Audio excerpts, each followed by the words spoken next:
The FujiCast is an independent loading zone production. Kev, how was the first week of your holiday? This is very strange. I should just point out that we're recording this before he flies, but you won't be hearing this until a week into his holiday. So how was the first week? Did you enjoy yourself? Very good. Yeah, amazing. Yeah. It's 65 degrees. Oh. The world's burning. Yeah. EasyJet went on strike. Yeah. My bags got lost. Yeah. But we got there. Yeah. Did you get any scorpions in the bed? Yet? Scorpions, funnel web spiders, pools evaporated. Yeah. Just another day in paradise. The FujiCast. Welcome to the FujiCast. You and your letters. Kev's on holiday, but he's not. He's here by the power of what was Grayskull, wasn't it? By the power of Grayskull. That brings back memories. Power of Grayskull. By the power of Grayskull. What was that? That was children's TV show, wasn't it? The Masters of the Universe. Masters of the Universe, yes. By the powers of something, Kev's here with us. You and your letters, if you've written them in, you were very good actually, because the episode that we recorded before Kev went, we said, look, you've got to send these in because we need three lots of programs worth, because we're recording 3 programs on the trot. You've been very good, so we've got enough questions, I think, to power our way through 3 weeks. Slightly shorter episodes while Kev is on holiday. We're going to be doing 40-minute episodes. So thereabouts. Your questions from Facebook, your questions by email that you've been sending to click@fujicast.co.uk. We should probably start by thanking our sponsor. pick-time.com. Thank you for your support. They've been with us now for 6-7 months now. Yeah, I guess so. Yeah. Like that. Yeah. So thank you. They are they're the website that we use to show our work. If you go to pick-time.com and then you enter the code FujiCast, you will get 1 month free. And why do you use PickTime, Kev? What's your reason? You want my honest reason? Yeah. Because they pay us on the podcast. No, Kev. No, I'm joking. No, I've used them for a long time. So have you, like 3 years, 4 years, something like that now, I suppose. Probably more, I should think. I was using them well before COVID. Yeah, that's true, actually. In fact, it was you that introduced me to them. But Was it? it was, yeah. Was that hashtag Be Like Neil? Hashtag Be Like Neil. See, it's changed now. I found myself, in my life now, it's hashtag Be Like Kev. No, it's great, isn't it? I mean, we've talked about it a lot. The delivery process for the clients is amazing. The layouts are amazing. The interface is amazing. It's just beautiful. The automations are brilliant. Sales automations, everything. I haven't this year. I think probably over 50% of my clients have had albums, and I've not had to touch one of them. I know you've been making huge amounts of money out of your albums. I'm still doing it the old-fashioned way. I'm wondering whether I should actually be pulling on the hashtag Be Like Kev t-shirt on this one. Do it. Does it? I mean, not having so much control over the albums, though, does that trouble you, or no? Because all of the control is with the clients, so they're designing their own clients. They're not being interfered with by my own personal opinions of it. Okay. So yeah, absolutely, just 100% there, and they love it because they can fully control the layouts, where they want the pictures. If they want to have a pink fluffy cover, they can have it. If they want to have text on the front, I never used to put text or anything on my albums, and I used to do them manually. So I have to say I do miss my Jorgensen albums. I used to love those Jorgensen albums. Yeah, because they're not on the list, are they? But they're not on the list. But No. they are adding people all the time. So I'm hopeful one day that Jorgensen might come to that list. Yeah. But who knows? I'm amazed they're not already. I would have thought they'd have been quick to the party on that one, because album manufacturing is not it's not like it used to be. Sadly, we lost GF Smith as a result of the pandemic. That's a great shame, because that was the company I used a lot. I use Sim now. Sim are in there. Anyway, so pick-time.com, use the code FujiCast, and you'll get 1 month free. Boom. That's it. Thanks very much for listening this week. We'll Bye-bye. Right, questions. Do you want to go first with the Facebook, or shall I go with you go. Right, okay. Yeah, why not? John Lancaster. Hi, gents. recent listener to the podcast, long-time Nikon user, DSLR, now Nikon Z, isn't it? Not Z, Z. You have whet my appetite, though, re the Fuji system. But I don't want to throw lots of money that way at the moment. I quite fancy a one camera, one lens setup, though, for street and urban stuff. I've looked online, and I can see the X-T1 used is now a nice price. The specs look great, and it was raves about the time of release on the DP review. Is this camera still going to let me experience the Fuji system, or have things moved on too much? I fancy taking a punt for 300 quid approx. Cheers, John. At John L. Snaps. Is that all they are? 300 quid? Wow. Well, I wonder if that's just the body, because you're going to have to consider a lens, aren't you? Yeah, of course. Yeah, but 300 quid, that's amazing. Do you think so? When you think that in the beginning, I think it retailed when it came out at about $1,000. I think. Can't remember. But yes, so to answer John's question, yeah, you will, on all of the X series cameras, you can experience the full range of Fujifilm goodness. So all of the lenses will work. The Fujifilm flashes, if you so wish, all of that kind of stuff will work. There's nothing that won't work. However, newer cameras will have newer technology in terms of sensor speed, ISO control, all of that kind of stuff. The newer Mark II lenses, if you like, the 23 1.4 Mark II. Oh yeah, they'll work absolutely fine. Okay, but you won't get the full benefit of the 40 megapixel resolutions kind of thing.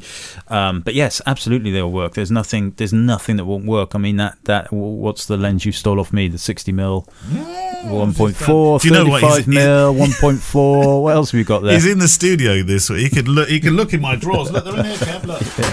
I'm not letting you in. Yeah, they'll all work, and they all came out right at the beginning. And they work with the older cameras and they work with the new cameras. Yeah. So yeah, none of that. You still get the film simulations, still get the EVF, all of that. Are there any film simulations that are missing? There's a couple that won't be on the X-T1. Things like Classic Chrome, Acros won't Classic be on the Chrome X-T1. not on there? No, Classic Chrome came later. Acros came later. Although saying that, I don't know if they retrofitted they wouldn't have retrofitted Acros on firmware updates. So, but yes, there will be a couple. But the mainstream ones will all be there. ProNeg High, all of that kind of stuff. Astia, Velvia, black and white, and then that horrible, horrible orange sepia, which they never seem to want to I don't understand. Awful. Have you ever used it? Only by accident. Yeah, I do not like that whatsoever. And they don't need it now, because in the later, it was something else you won't have in the X-T1, John, is the ability to tone your image. So you've got monochromatic toning, so you can make your own black and whites warmer or cooler. So you can do it all in there. There really is. There's a space. Delete sepia. Let's get a new. Let's do a Ken Bruce on this. # delete sepia. Ken Bruce? Yeah, he's in trouble, isn't he? Is he? Yeah, he's in trouble. What's he in trouble for? He's in trouble for having some kind of political thing about prisoners or something. I haven't read all of it. Ken Bruce, Cuddly Ken Bruce. Cuddly Ken Bruce, yeah. But now he's not on the BBC. He's on commercial radio, isn't he? He's on Greatest Hits radio. Yeah, but that's even more homogenous McDonald's radio. They don't let people have their own opinions on those sort of radio stations unless it's LBC. He's in trouble. He's in trouble. Yeah, he's just play the music and do the quiz. What's that quiz called? Popbusters. No, Popbusters. Yeah. But yes, we should do a Ken Bruce. Yeah. Get rid of sepia. Yeah. And then we'll get loads of. If you do use sepia, let us know. And put some of your pictures in the Fujicats, because they could well be very beautiful. But orange. Yeah, I'm not convinced. It might get a bit of a renaissance now. The new Oompa Loompa film's coming out soon. Oh, right. Okay. Looking forward to that. Lens-wise, what will you suggest for John here? Because taking a punt at 300 quid, I don't know how much an X-T1 is. Shall I look while you're thinking about a lens he should have? Let me look on mpb.com and see what, if they've got any in, that is, an X-T1 is going for. And that might, because he's got a budget of 300 quid. MPB, a good barometer here. So what would you do lens-wise, Kev? Well, if the budget is including a lens, then he's not going to get a lot, is he? Okay, so here we go. Fuji X-T1, 10 available between 239 and 384. So 384 is going to be a good quality one. Yeah, the one I gave to them is probably the one right at the bottom of that list. Yeah. No, that didn't even come up. Bit smashed up. Do you know what? I had a lovely. I don't know if we mentioned this. You've got your own section on MPB. Stuff what Kev owned. I had a lovely email of somebody, and I can't remember if we talked about this, where a listener who I photographed his wedding a few years ago, and I sold to MPB. It was either one of my X Pro 3s or my X Pro 2s. I can't remember. And we mentioned it. I mentioned it on the podcast. I'd sold it all off to MPB. And this chap emailed me, really nice guy, really good photographer as well. And he said, "Oh, Kev, is that one that you've just put on MPB?" And he sent me a link to it. He said, "Is this the one you used at our wedding?" I said, "Yeah." He said, "Oh, I'm going to buy that." Just because of that, yeah. Oh. Which was really nice. Yeah. It still worked, of course, but it was a bit scratched. Yeah, a bit. One of your cameras. Let me just look on the system. Here we go. Kev Mullins. Yeah, no, your one's 54 quid. I also once had an email from somebody who said and they were in, it wasn't Australia, but somewhere far away. I don't know, maybe it was South Africa, something like that. And he goes, he said, "Oh, I just bought a camera in a local camera store here." And he said it must have come from the United Kingdom because it's completely set up with your custom settings. And I said to him, "Yeah, but because my custom settings are on my website, people may have plugged it in." Yeah. He said, "No, because when I look into the copyright statement, in the copyright section, it says Mullins. So this must have been your camera. Your camera, yeah. That I'd sold to MPB way back when. Yeah. And that had found its way to South Africa or wherever it was, found its way to a local store. This guy had, actually, I think it was a lady, funny enough, bought it and then was like, "I got your camera." So funny that, yeah. But amazing. Giving life to another camera, your camera rather, for another creative to use. How nice. Yeah. That is what you call the circular economy. So lens-wise for John. So we don't have a lot of money here, Kev. No, we've got not a lot at all. So you're going to be looking at one of the Mark 1 original lenses. What does he say he does? Street and street. Urban. What does urban mean? Well, that's street, really, I suppose. Is it urban exploring, though? That's Urbex. Is it? Yeah. I don't... Yeah, okay. Well, then, I would... if you really are budget struck, then probably the original 18mm will be the cheapest one you can find. 18mm. Have a look at that. It's very slow to focus and everything. You don't need a fast lens for street photography. I suppose you can just Or pre-focus or Urbex. Yeah. Yeah. But, budget's a budget. If you can stretch, then go more. But I'm trying to help him out by thinking of the ones... That was a very fine lens, that 18mm. It's a good focal length for street photography. Yeah. How much is it on MPB? Well, no, this is the F2R, so that's not right, is it? It'll be the little pancake lens. Well, this is the pancake one. 224. 18mm F2R, 10 available, 224 to 339. But it is the pan. Sure. I'm looking at it. That's the pan. XF 18mm. Yes. Yeah, 224. That is more expensive though. Holding their value. I've got some more stuff to send to MPB soon. I've got one in this cupboard. Yeah, I'm even thinking of getting rid of my X100V. Looking at the prices, some of them. What are MPB doing X100Vs for? Interestingly, let's have a look. 5 available. 1,600 pounds, which is more than retail, but it's not obscenely rude, which some people are selling them for obscenely rude prices. Yeah. There you go. There's loads available on MPB, X100Vs. Look at that. Yeah. So, well, in that case, you might want to be going for one of the XC lenses, which are the kit lenses. Yeah. I can't remember what they did in terms of focal ranges. So I've got an idea for Mr. Lancaster. Why don't you? I think it's not a bad idea to buy a camera from somebody like MPB because, of course, you get a guarantee, which is good for 6 months. But lens-wise, why don't you go into the group and see if anybody has got an 18mm pancake just hanging around there that they might be willing to not so much let you have, but sell you. But sell you. Yeah. The other option is the XC16 to 50, which is that's the Mark II. So there was an earlier one than that, I think.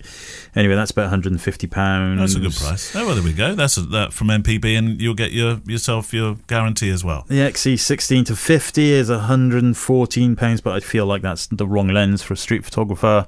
And really, the XC lenses are very, very good, especially that 16 to 50, because I had about 8 of them because they came. What? Because back in the day when I used to buy the cameras, they obviously still buy the cameras when I was buying a lot of them. The kit boxes were available before body only. Oh. So I'd get the kit boxes because I was too excited, and I must have had about 7 or 8 of the bloody things. You still got them? No, I got rid of them all. Right. That's probably one of mine. It's probably 8 of them, 10 available of mine. Yeah, probably. But I never used them, so they'd be in good condition. If it comes with a box, it's not mine. Yeah, okay. Yeah, that's true. Yeah, right. Good luck with that, John, and be good to see some of your pictures if you're a member of the Facebook group, maybe to see what you've been doing with your new purchase. Kev, your turn in the Facebook group. John Wayne, how would you advise someone to reverse engineer the post-processing of a photograph that we might see and admire and want to take some of that feel, in quotes, into our own work? Now, I spent a lot of time reverse engineering code in my time, but never a photograph. No. Yeah, I did. Like, reverse engineer, in my head, in my logical coding head, means looking at the layers underneath and stacking it in order of stuff that happened, which you just can't do with a photograph. You can't. Some of the Fujifilm JPEG, well, it depends on how much information they've kept in the EXIF data when they've exported it. You can look in the JPEG and extrapolate what Fujifilm film simulation they used. Shadows, highlights, all of that kind of stuff will be in a lot of the JPEGs, but it does depend on if they've extracted the EXIF. I once wrote a piece of code on my F16 website that allowed people to upload their JPEGs or a JPEG, and it would spit out the exact settings that had been used because it was kind of hidden EXIF stuff. But it was the busiest part of my website, and at one point I was getting about 3,000 JPEGs being uploaded a week, right. And so I took it offline because it was just costing a fortune in hosting fees. So people are interested in that, but otherwise, if it's just a picture that's online, then you're just going to have to analyze it and look at whether it's contrasty black and white or whether it's color. Is it a cinematic color? Is it a you know, are they looking to emulate film from old, or is it a very digital look to it? That's it. I mean, ultimately, a lot of people look at, I'm thinking of black and white, you know, film images now. A lot of people look at black and white film images and think, oh, I love the look of that, but what they're not seeing is the fact that the photographer is using light and contrast very, very well. They think that, you know, some people think that it's a filter or it's a film that they used, but actually it's not. You know, it's the way they've exposed, the way that they've controlled the light or look for the light. So I don't think there's a very easy answer to that. Just, it's good though to study. It's very good to study images, and then try and, you know, take elements of it that you like and build that into your own photography, of course. Similar sort of question when you're talking about studying works. This might be difficult, Kev. Craig Smith, gents, strap yourself in. Long time, first time. Long time, first time. What? You've spoken about so many wonderful photographers who have in different ways influenced your work. How about artists? Are there any non-photographers you see in your photography? I ask after having gone earlier this year to the Whitney Museum in New York's exhibition on Edward Hopper. Several of his mid-century paintings stand out for features I like in my own photography. Hard shadows, a certain geometric flatness to buildings, and people with thousand-mile stares somewhere off into the distance, beyond the canvas. My photographs don't look anything like Hopper artworks, but the similarity in certain elements was striking. So how about you? Painters, sculptors, singers, conceptual video artists? I'd be remiss not to close with thanks for the lively and informative podcast that greets me every other Monday. Best from Craig. So painters, sculptors, singers, conceptual video artists. Oh, I don't know, Kev. Lowry comes to mind. And the pictures that I take of people going about being busy, but I don't think my pictures look like Lowry. They're probably too close for a Lowry. But I like Lowry. Matchstick men, matchstick cats and dogs. Yeah, I'm not sure that you're going to get. It's a little bit like saying you like Lucian Freud and trying to emulate that in a photograph is. Oh my word. Is just what kind of pictures are you going to end up there? Yeah, exactly. I tell you what though, I have to find this now. It's really important that I find this. Right. There is a guy I follow on Facebook. On Instagram. Yeah.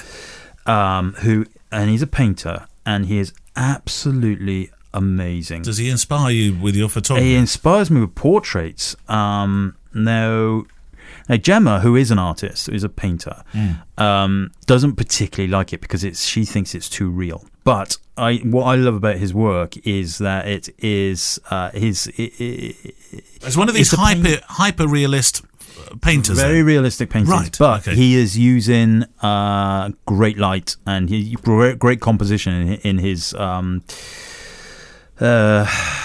his creations. Now I'm never going to find it. Well, I'm going to look it up. Hyper-realist. No, he's only got about 200 followers on Instagram.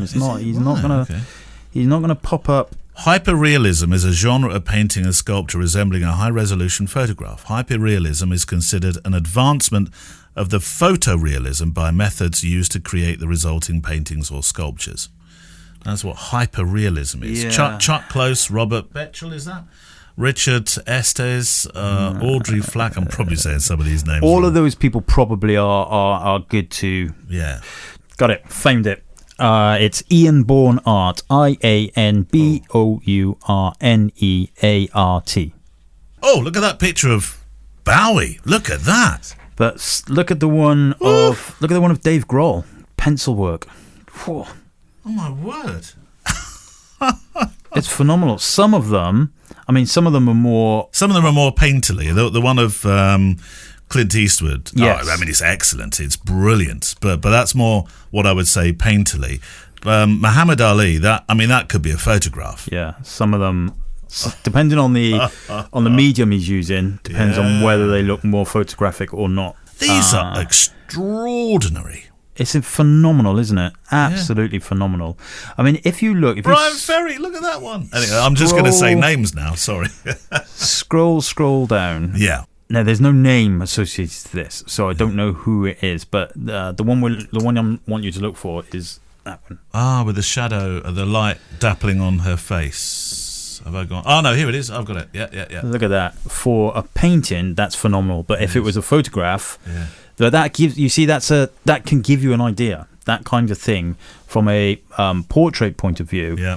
Is phenomenal, and just below that is so that could give you ideas because that's like a gobo lit shot, isn't it? Yes, but it's mostly about the light. I've seen one of the Queen with a handbag. No, is that further down? Bit further down. I'll look for it. Pencil work while you're talking about it. Yep. Yeah, and then I think one of my favourite ones after you've seen the Queen is the one after that. I may have scrolled past the Queen. I think, which is Dakota Blue.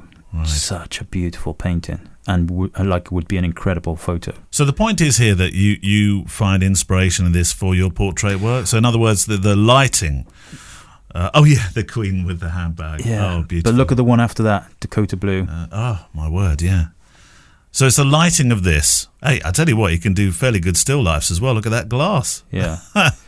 I just think the kind of composition and the lighting of these is very, we're answering a question here, by the way. I'm not saying necessarily that I would go here and look at that and then build a portrait based on that. But the reason I follow this guy is because I think he's phenomenally talented. He's only got 1,943 followers as we read this today. Yeah.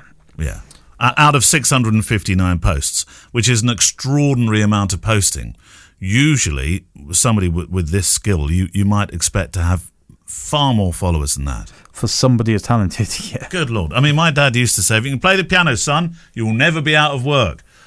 If you could paint like Ian Bourne, you will never be out of work. I mean, that one of Charlie Watts as well, I mean, they're just remarkable. Yeah. Absolutely remarkable. Yeah.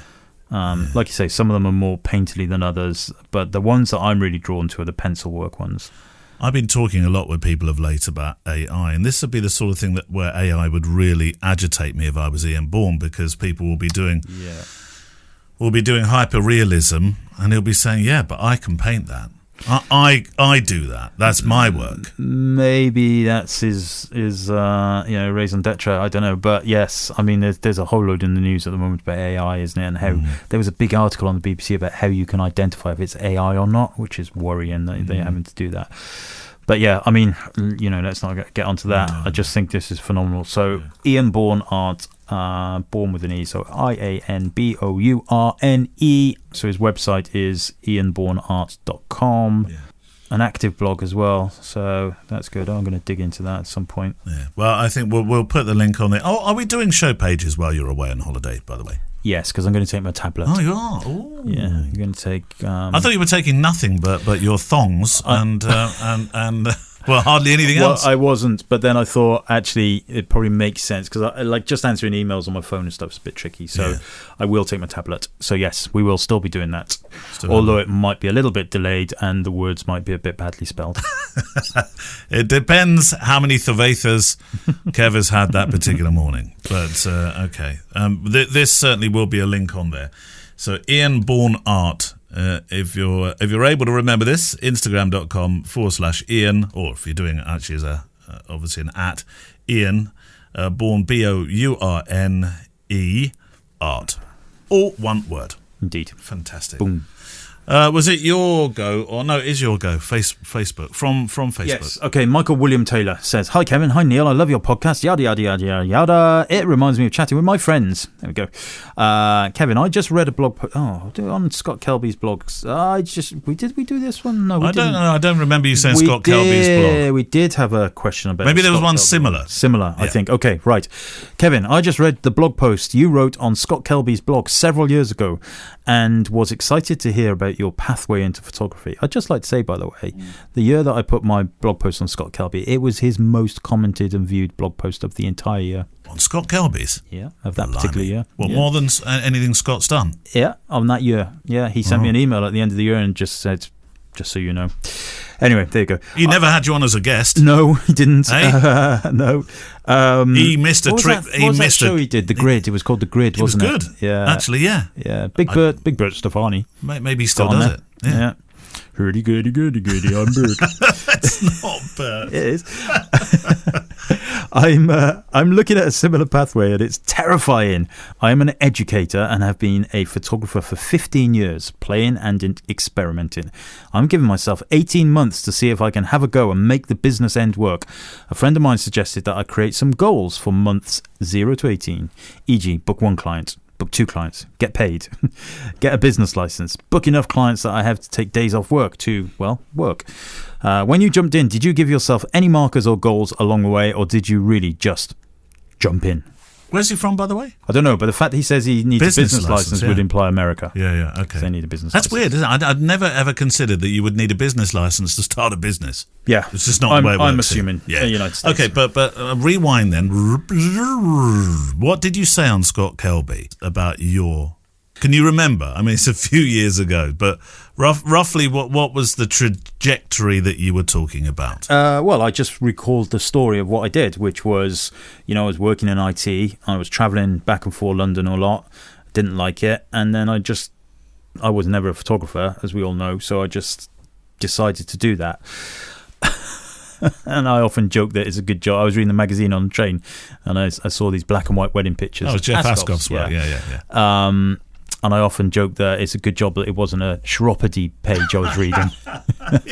Because we could be on the chiropody cast now. You're going to be digging feet as we talk.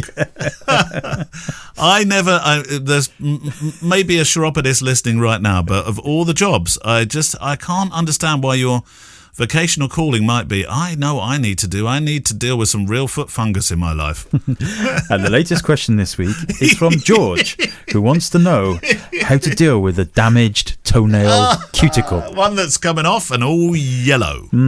Yeah. Anyway, we're not, luckily. So I did end up being a photographer. And yeah. I guess right at the beginning, I just went straight from one to the other. And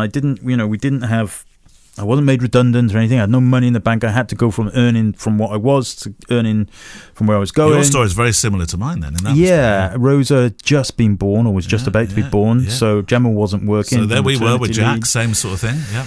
And it just had to work. So I did it. And I did do a business plan, but not until probably halfway through the second year. I maintain this. I was just very, very lucky in that I knew a lot about SEO and websites at the time. If you didn't know about SEO and websites, do you think it would not have worked the way that it did? Probably would have taken longer. Probably. You would have got there, but just not. Yeah, probably would have taken longer. I was very adamant about the style I was going to shoot as well. But yes, but I do totally agree with having plans and having targets, but don't make them unrealistic for a start. And also, if for some reason you don't quite get that, if you've given yourself 1 month to get one client and you've had a few leads but none of them have booked, don't at the end of that 1 month go, well, this doesn't work. Because you've got to fan the flames a little bit. Did he mention the genre, by the way? No. It's not necessarily weddings or Doesn't say. Okay, right. Doesn't say. Yeah. So, but it is good to have targets. Now, business plan doesn't have to be like a professional business plan that you might find if you had to go to the bank or something. But the way that I always kind of suggest people do business plans is almost like back of the fag packet kind of thing. But start with your end goals. Don't start at the beginning with, this month I want to book 2 clients. Start with, by the end of the year, I need to be earning X amount of money and I need to be able to have X amount of time off, holidays, whatever, all of that kind of stuff. That's your target. And then what you've got. It's, again, I've said this before, it's a bit like designing an IT system. You never start at the beginning. You start with what the end result needs to be and you work backwards. And so similar thing. So let's just say, Michael, you need, I don't know, $50,000. If you wanted to go full time in 5 years' time, you need $50,000 a year to do that. Then that's your target in 5 years' time, and keep that target in mind. Work your way backwards from that, but also for heaven's sake, don't just keep the money in mind. Keep in mind time. The whole point of working for yourself is that it's a better way of life. It mustn't be a chore. It mustn't be although that comes with its own stresses. It does come with its own stresses. Because suddenly the monthly paycheck is not there. Correct. And you're thinking, oh, right, okay, I wasn't quite expecting, we mentioned AI a moment ago. I wasn't quite expecting AI to pop up and burst my balloon. Correct. But you go from your starting point, which is now. So, your reasons for changing, your reasons for moving away from a full-time employer as a teacher, by the sounds of it, are whatever reasons, work your way backwards. Don't just suddenly think, the guy down the road is charging $1,500 a day for a commercial shoot. Let's just say commercial. That means I have to go in at $750 to try and undercut him. It's not going to work like that, because then your business plan is based on his needs, not on your needs. So that's my ultimate recommendation. Think of a reverse business plan. But yeah, I mean, it is good to have targets, of course it is. But I do sometimes see people who spend all their time prepping. Yeah, they've got lovely little leather notebooks and they journal about it and they write down their to-do lists, and they get themselves a new computer and their office is super tidy and all that kind of stuff. They don't do any work.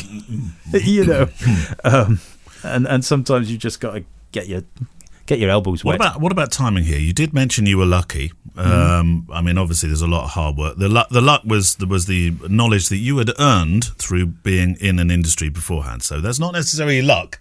That's utilising your skills. But we both joined the industry at a time when it was a very, very different industry. I'm talking to 2 sets of students in September, and I'm talking about being a professional. Now, when I similar story to you, when I left full-time employment, which I only had for a short while, because as a broadcaster, most of that time I was freelance.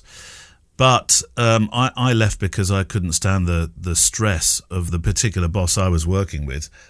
I would wake up and I'd be sweating from the moment I started the day to the moment I ended, and that is not physically a way you can spend your life. That's like me for this 5 weeks. Yeah, yeah, but yours has got more to do with global warming. But I have been sitting down thinking, what am I going to say to people leaving school now, starting as a creative in a world there's a proliferation of my kind of photographer. There wasn't when I started.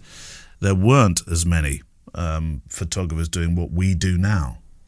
That's the uphill struggle bit of my. What am I going to say to these people? I can tell you how to write a business plan. I can give you the what kit you might need and what you might write on social media and how you might talk to a client. But there's different realities now. Do you think there's less? I'm not sure there's more. that many more. I'm not sure there is. Wedding photographers, at least. Really? I think we just, when you're first new to the industry, you probably don't see as much of it. You're not exposed to it as much.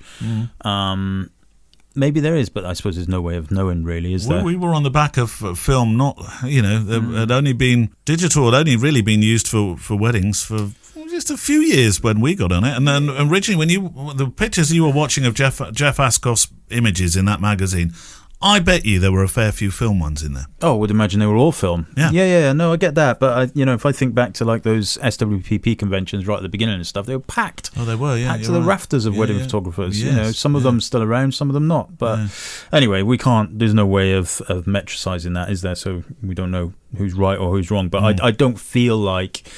I feel like that comes up quite a lot. It's... there's more photographers, they're charging less. That might be true, but also there's no way of figuring that out. And I certainly remember when I started, people whinging about that as well. So, not whinging, but saying it.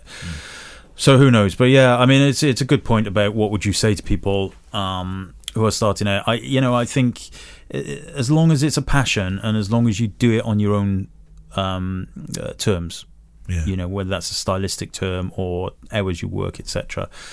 I feel like when I look back over the 15 years I've been doing it, I've made a lot of mistakes, but generally I've made the right strategical decisions, taking the summer off, all of that kind of stuff.